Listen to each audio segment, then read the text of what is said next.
नमस्कार दोस्तों, आइए जानते हैं झारखंड के हर जिले, हर क्षेत्र की ताजा और बड़ी खबरों को केवल 15 मिनट में। साथ ही आज के इस वीडियो में हम लोग जानेंगे कि सरकार ने गरीबों के लिए कौन कौन सी योजनाएं लागू की है और साथ ही महिलाओं को 5,000 रुपए कब से मिलेंगे और ई श्रम कार्ड धारकों को 3,000 रुपए कब से खाते में आएंगे। साथ ही गरीबों के लिए सोना चांदी, डीजल, पेट्रोल, बिजली आदि कब से सस्ता हो जाएगी। सब कुछ आज इस वीडियो के माध्यम से जानेंगे। हमारे साथ बने रहने के लिए वीडियो को लाइक और चैनल को सब्सक्राइब जरूर कर दें और कमेंट में जरूर बताएं कि आप ये वीडियो किस जगह से देख रहे हैं। असम विधानसभा चुनाव में झारखंड मुक्ति मोर्चा की स्टार प्रचारक कल्पना सोरेन के हेलीकॉप्टर को उड़ान भरने की अनुमति नहीं दी गई तो उन्होंने खेत में खड़े होकर मोबाइल से जनसभा को संबोधित किया। दरअसल कल्पना सोरेन को रविवार को असम के खुमताई, नहरकटिया और मार्गेरिटा विधानसभा क्षेत्रों में चुनावी सभाओं को संबोधित करना थी, लेकिन प्रशासनिक कारणों से उनके हेलीकॉप्टर को रोक दिया गया।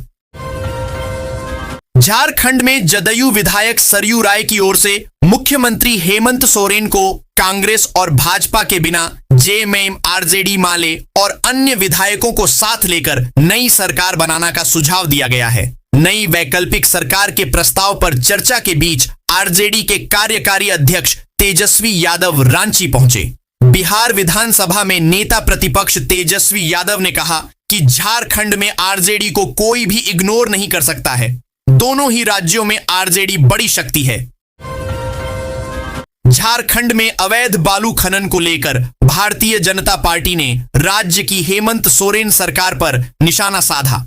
पार्टी के प्रदेश प्रवक्ता और पूर्व विधायक अमित मंडल ने रविवार को रांची स्थित प्रदेश कार्यालय में आयोजित प्रेस वार्ता में राज्य सरकार पर प्रशासनिक विफलता और खनन माफिया के संरक्षण के आरोप लगाए। अमित मंडल ने कहा कि राज्य की सरकार बालू से तेल निकालने यानी अवैध कमाई में लगी हुई है। उन्होंने कहा कि मुख्यमंत्री की ओर से विधानसभा में गरीबों और गैर आयकर दाताओं को मुफ्त बालू देने की घोषणा की गई थी, लेकिन जमीनी स्तर पर इसका कोई लाभ आम लोगों को नहीं मिल रहा है। असम विधानसभा चुनाव में झारखंड के मुद्दे भी खूब उछले। मुख्यमंत्री हेमंत सोरेन अपनी सरकार के मंत्रियों के साथ 15 दिनों तक वहां कैंप करते रहे। असम में आदिवासी समाज के बीच झामुमो नेताओं ने सभा की, जबकि भाजपा की तरफ से नेता प्रतिपक्ष बाबूलाल मरांडी गुवाहाटी, जोरहाट और दिसपुर में चुनाव प्रचार करने पहुंचे। बाबूलाल मरांडी ने अपनी सभाओं में झारखंड की झामुमो गठबंधन सरकार की कमियां गिनाई। असम के मुख्यमंत्री हिमंता बिस्वा शर्मा ने कहा कि झारखंड के मुख्यमंत्री को देखना चाहिए कि उनके राज्य ने कितना विकास किया है। इसी तरह बंगाल के चुनाव में भी झारखंड भाजपा के नेताओं का जमावड़ा लगा है। असम में होने वाले विधानसभा चुनाव प्रचार के दौरान झारखंड के गांडेय विधायक कल्पना सोरेन को हेलीपैड की स्वीकृति नहीं दिए जाने का मामला सामने आया है। कल्पना सोरेन रविवार को असम में 3 विधानसभा क्षेत्र में जनसभा नहीं कर पाई। असम के खुमताई, नहरकटिया और मार्गेरिटा विधानसभा क्षेत्र में श्रीमती सोरेन को चुनावी सभा करना था। इस बात की जानकारी उन्होंने अपने एक्स हैंडल पर दी। कल्पना सोरेन ने एक्स पर लिखा है कि दुर्भाग्यवश प्रशासन द्वारा हेलीपैड की स्वीकृति नहीं दी गई, इसी कारण नहीं जा सकी। श्रीमती सोरेन ने मार्गेरिटा विधानसभा क्षेत्र के कार्यक्रम में सड़क मार्ग से होते जाने के क्रम में खमताई और नहरकटिया की सभा को फोन से संबोधित किया।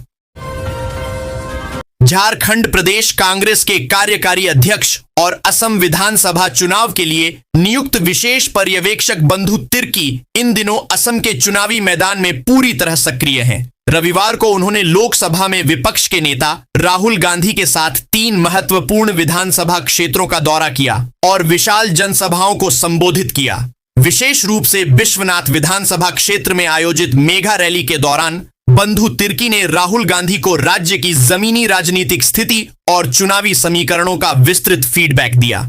इस दौरान दोनों नेताओं के बीच लंबी चर्चा हुई, जिसमें राज्य के आदिवासी और श्रमिक वर्गों के मुद्दों पर विशेष ध्यान केंद्रित किया गया।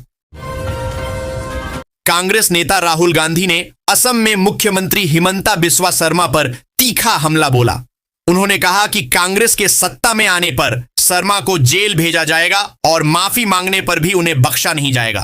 असम के बिस्वनाथ में एक चुनावी सभा को संबोधित करते हुए राहुल गांधी ने हिमंता बिस्वा को सबसे भ्रष्ट सीएम बताया। झारखंड मुक्ति मोर्चा असम विधानसभा चुनाव में पूरी ताकत झोंकने का दावा कर रहा है और यह जमीन पर दिख भी रहा है। इस कवायद में जहां सबसे अधिक चर्चा कांग्रेस और जेएमएम के बीच सियासी संघर्ष की हो रही है, वहीं इससे भी अधिक चर्चा कल्पना सोरेन की चुनावी सक्रियता को लेकर है। मुख्यमंत्री हेमंत सोरेन के साथ स्टार प्रचारक के रूप में वे लगातार टी ट्राइबल समुदाय के बीच पहुंचकर शिक्षा, रोजगार और चाय बागान मजदूरों की समस्याओं को बड़ा मुद्दा बना रही हैं। खास बात यह है कि यह कैंपेन सिर्फ चुनावी वादों तक सीमित नहीं, बल्कि भावनात्मक जुड़ाव पर भी फोकस करता दिख रहा है। बीजेपी के स्थापना दिवस पर झारखंड में पार्टी ने सदस्यता अभियान चलाया। इस दौरान रांची में स्थित बीजेपी प्रदेश कार्यालय में प्रदेश अध्यक्ष आदित्य साहू, नेता प्रतिपक्ष बाबूलाल मरांडी, विधायक नवीन जायसवाल ने सामाजिक कार्यकर्ता सुमित साहू के नेतृत्व में पहुंचे बड़ी संख्या में लोगों को बीजेपी की सदस्यता दिलाई। इस मौके पर पार्टी की सदस्यता ग्रहण करने वाले सुमित साहू ने कहा कि बीजेपी में शामिल होना सौभाग्य की बात है। बीजेपी सिर्फ भारत नहीं, विश्व की सबसे बड़ी पार्टी है जो राष्ट्रहित को आगे रखती है। सक्रिय कार्यकर्ता के रूप में घर घर जाकर पार्टी की विचारधारा को पहुंचाते हुए पार्टी को मजबूत करने का काम करेंगे। झारखंड की मुख्यमंत्री मनिया सम्मान योजना को लेकर बड़ा अपडेट सामने आया है। मार्च महीने की राशि को लाभार्थियों के खातों में भेजना शुरू कर दी गई है। रांची जिले में मुख्यमंत्री मनिया सम्मान योजना के तहत मार्च माह की राशि का भुगतान कर दिया गया है। जिले की कुल 3,89,296 महिलाओं के बैंक खातों में आधार आधारित डायरेक्ट बेनिफिट ट्रांसफर के माध्यम से प्रति लाभुक 2,500 रुपये के अनुसार कुल 97,32,40,000 रुपये भेजे गए हैं। इस तरह अब रांची में महिलाओं को उनके मार्च महीने की मनिया सम्मान राशि का पैसा मिल गया है। झारखंड के कई जिलों में सोमवार से 8 अप्रैल तक आंधी बारिश का अनुमान है। इस दौरान हवा की रफ्तार 60 किलोमीटर प्रति घंटे तक रह सकती है। कई जिलों के लिए ओलावृष्टि की चेतावनी जारी की गई है।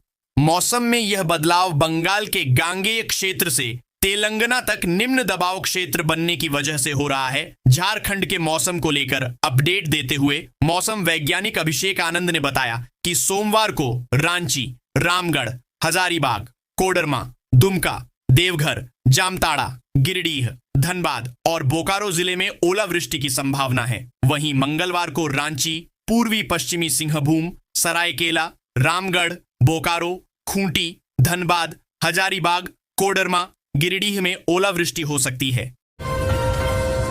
पश्चिम एशिया में जारी युद्ध से वैश्विक पर्यटन प्रभावित है। गर्मी की छुट्टियों में जहां बहुतेरे लोग विदेश में छुट्टियां मनाना पसंद करते थे, इस बार अपने देश में ही छुट्टियों का आनंद लेने को विवश हैं। झारखंड में करीब 400 ट्रैवल एजेंट हैं। 200 ऐसे एजेंट हैं जो विदेश यात्रा के लिए टूर पैकेज देते हैं। Tour operators association of Ranchi Jharkhand के अध्यक्ष तारिक खान कहते हैं कि यह हम लोगों का पीक सीजन है, लेकिन पूरी तरह ठप हो गया है। गढ़वा जिले में 50 लाख की लागत से बने 2 गोबर गैस प्लांट अधिकारियों की उदासीनता और गलत नियोजन के कारण ठप पड़े हैं। वैश्विक एलपीजी संकट के बीच यह योजना लोगों के लिए वरदान साबित हो सकती थी। गढ़वा जिले में भी योजना के तहत 2 गोबर गैस प्लांट का निर्माण कराया गया था, मगर वह हाथी का दांत साबित हो रहा है। उक्त प्लांट का निर्माण पेयजल व स्वच्छता विभाग द्वारा गढ़वा जिले में 50 लाख रुपए की लागत से किया गया था, मगर इसका लाभ लोगों को नहीं मिल सका। झारखंड और बिहार के बीच रेल यात्रा को बेहतर बनाने के लिए कोडरमा रेलखंड पर अमृत भारत एक्सप्रेस जैसी मिनी कोच पैसेंजर ट्रेन चलाने की योजना है। यह 12 कोच वाली मेमू सेवा पटना, गया और धनबाद को जोड़ेगी। यह 12 कोच वाली main line electric multiple unit सेवा के रूप में संचालित हो सकती है, जिससे पटना, गया और धनबाद जैसे प्रमुख शहरों को जोड़ा जाएगा। प्रस्तावित ट्रेन में बेहतर सीटिंग व्यवस्था, ऊर्जा दक्ष एलईडी लाइटिंग और साफ सुथरे कोच की सुविधा मिलेगी। कोच डिजाइन में वेंटिलेशन और स्पेस का विशेष ध्यान रखा जाएगा। झारखंड सरकार युवाओं को रोजगारोन्मुखी डिग्री देने के लिए 7 नए प्रोफेशनल कॉलेज स्थापित करेगी। उच्च एवं तकनीकी शिक्षा विभाग ने 7 जिलों के 13 प्रखंडों का चयन किया है। विभाग ने रांची में प्रोफेशनल कॉलेज खोलने के लिए तमाड़, बुढ़मू तथा लापुंग का चयन किया है। इसी तरह खूंटी के लिए अड़की प्रखंड का चयन किया गया है। लातेहार में बरवाडीह, महुआ डांड या बरियातू में से किसी एक प्रखंड में तथा चतरा में प्रतापपुर तथा हंटरगंज के बीच इस कॉलेज की स्थापना की जाएगी।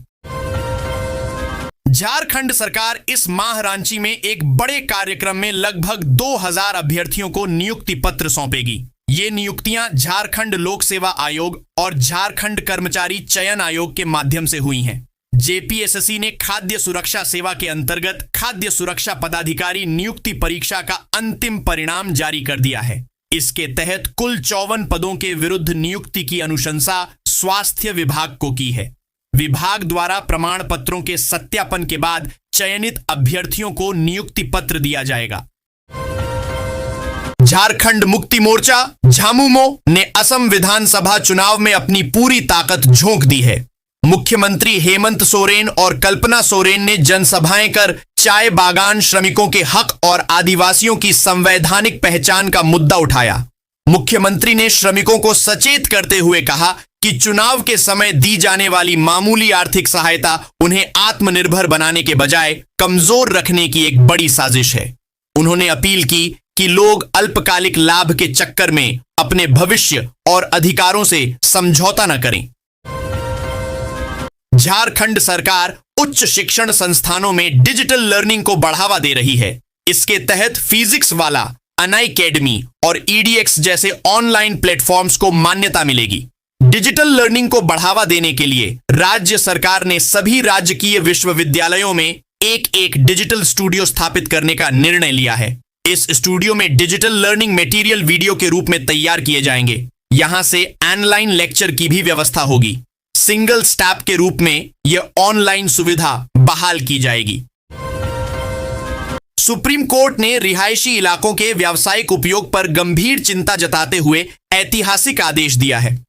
कोर्ट ने बिना अनुमति बनी इमारतों और आवासीय क्षेत्रों को अवैध रूप से कमर्शियल हब में बदलने को गंभीर समस्या बताया। यह मामला चेन्नई के माधवरम नगर पालिका क्षेत्र से शुरू हुआ, जहां बिना अनुमति के G+1 मंजिल की बिल्डिंग खड़ी कर दी गई थी। मद्रास हाई कोर्ट ने इसे गिराने का आदेश दिया था, जिसे सुप्रीम कोर्ट ने बरकरार रखा है। वैश्विक ऊर्जा संकट के बीच झारखंड के राज्यपाल संतोष कुमार गंगवार ने IIT ISM धनबाद में इन्वेंटिव 2026 में भारत को आत्मनिर्भर और तकनीकी रूप से सशक्त बनाने पर जोर दिया। सोमवार को IIT ISM धनबाद में आयोजित राष्ट्रीय अनुसंधान एवं विकास मेला इन्वेंटिव 2026 को संबोधित करते हुए उन्होंने कहा कि बदलते वैश्विक परिदृश्य में भारत को अपनी क्षमताओं को और मजबूत करना होगा। देश को न केवल अपनी जरूरतों को पूरा करना है, बल्कि विश्व के लिए एक भरोसेमंद साझेदार के रूप में भी आगे बढ़ना है। धनबाद क्लब में हास्य भरी शाम 2026 का भव्य आयोजन हुआ, जिसमें प्रख्यात कवियों ने अपनी रचनाओं से श्रोताओं को गुदगुदाया। उज्जैन की भुवन मोहिनी ने प्रेम गीत सुनाए, वाराणसी के डॉक्टर अनिल चौबे ने व्यंग्य बाण छोड़े और जबलपुर के सुदीप भोला ने सोशल मीडिया पर कटाक्ष किया। कार्यक्रम में नारी तुम दुर्गा हो पुस्तक का विमोचन भी हुआ और सितंबर में कहानी संग्रह के लोकार्पण की घोषणा की गई। झारखंड सरकार की महत्वाकांक्षी सर्वजन पेंशन योजना के तहत रांची जिले में मार्च 2026 तक की पेंशन राशि का भुगतान कर दिया गया है। जिला प्रशासन की ओर से कुल 2,52,330 लाभुकों के बैंक खातों में डीबीटी के माध्यम से 43,58,38,000 रुपए ट्रांसफर किए गए हैं। प्रत्येक लाभुक को 1,000 रुपए की राशि सीधे उनके बैंक खाते में हस्तांतरित की गई है। इसके अलावा अन्य सामाजिक सुरक्षा पेंशन योजनाओं के 68,822 लाभुकों को मार्च महीने की पेंशन के रूप में 6,88,22,000 रुपए का भुगतान किया गया। 6 अप्रैल को झारखंड के बाजारों में चांदी की कीमतों में बड़ी गिरावट देखने को मिली है, जिससे यह आम जनता के लिए बेहद सस्ती हो गई है। रांची, जमशेदपुर और धनबाद के सर्राफा बाजारों में दाम गिरने से ग्राहकों में भारी उत्साह है। चांदी के सस्ता होने से उन परिवारों को बड़ी राहत मिली है जिनके घरों में शादियां या मांगलिक कार्य होने वाले हैं। लोग इस अवसर का लाभ उठाकर चांदी के आभूषणों और सिक्कों की जमकर खरीदारी कर रहे हैं। बाजार में आई यह नरमी न केवल मध्यम वर्ग की बचत बढ़ा रही है, बल्कि स्थानीय व्यापारियों के लिए भी व्यापार बढ़ाने का एक बेहतरीन मौका साबित हो रही है। बिहार चुनाव में सीट बंटवारे को लेकर आरजेडी और जेएमएम के बीच जुबानी जंग छिड़ गई है। तेजस्वी यादव ने दावा किया कि जेएमएम को नजरअंदाज नहीं किया गया, बल्कि हेमंत सोरेन के कहने पर सीटें दी गईं। वहीं जेएमएम ने तेजस्वी के दावे को खारिज करते हुए कहा कि बिहार चुनाव में उनकी अनदेखी हुई थी। राजद का कार्यकारी अध्यक्ष बनने के बाद पहली बार झारखंड पहुंचे तेजस्वी यादव ने अपने दौरे को बेहद सफल बताया। उन्होंने कार्यकर्ताओं में जोश भरते हुए कहा कि झारखंड में राजद की जड़ों को कोई नजरअंदाज नहीं कर सकता। झारखंड के साइकिलिंग के खिलाड़ियों के लिए अच्छी खबर है।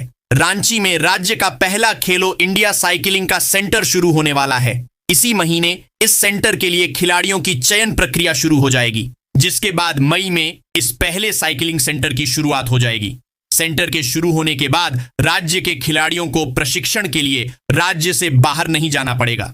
झारखंड बनने के बाद यहां 2011 में 34वें राष्ट्रीय खेल का आयोजन किया गया। Mahatma Gandhi memorial MGM medical college अस्पताल में जूनियर डॉक्टरों की अनिश्चितकालीन हड़ताल से स्वास्थ्य व्यवस्था बुरी तरह चरमरा गई है। स्टाइपेंड बढ़ाने की मांग को लेकर डॉक्टरों का गुस्सा आखिरकार फूट पड़ा है, जिससे अस्पताल में मरीजों की परेशानी बढ़ गई है। ओपीडी सेवाएं प्रभावित हो रही हैं और कई विभागों में इलाज की रफ्तार धीमी पड़ गई है। जूनियर डॉक्टरों का कहना है कि वे अचानक हड़ताल पर नहीं गए हैं, बल्कि बीते कई वर्षों से लगातार अपनी मांग उठा रहे थे।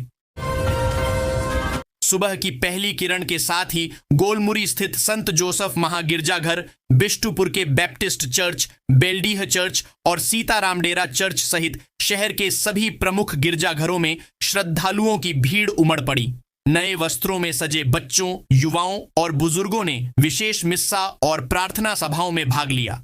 पादरी और फादरों ने प्रभु यीशु के पुनर्जीवित होने का संदेश देते हुए मानवता, क्षमा और त्याग का पाठ पढ़ाया।